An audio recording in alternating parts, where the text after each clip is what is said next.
জাতীয় নাগরিক পার্টি এনসিপির মুখ্য সংগঠক সার্জিস আলম রাজধানীর বসুন্ধরা আবাসিক এলাকায় যাওয়াকে কেন্দ্র করে বাকবিতণ্ডার একটি ভিডিও ফেসবুকে ভাইরাল হয়েছে।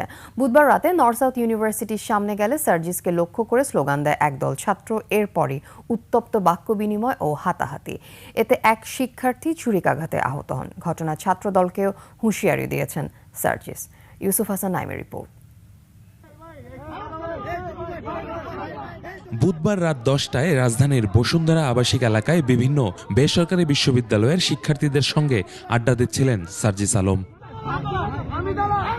নর্থ সাউথ বিশ্ববিদ্যালয়ের সামনে গেলে অন্তত 15 জন তরুণ হঠাৎ অন্য পাশ থেকে সার্জিসকে লক্ষ্য করে বিভিন্ন স্লোগান দিতে শুরু করেন।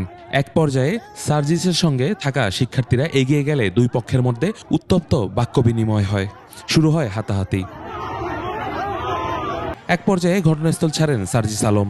ঘটনায় মুশতাক তাহমিদ নামে এক শিক্ষার্থী ছুরিকাঘাতের শিকার হন।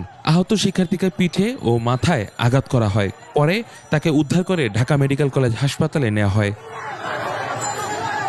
রাতে সার্জিস আলম ফেসবুকে দাবি করেন, এ ঘটনায় নর্থ সাউথের সাবেক শিক্ষার্থী শাকিল নামে ছাত্রদলের একজন নেতা জড়িত। তিনি বলেন, উদ্দেশ্য প্রণোদিতভাবে বিব্রতকর পরিস্থিতি তৈরির জন্য এমনটা করা হয়েছে। পোস্টে ছাত্রদলের উদ্দেশ্যে হুঁশিয়ারিও দেন সার্জিস।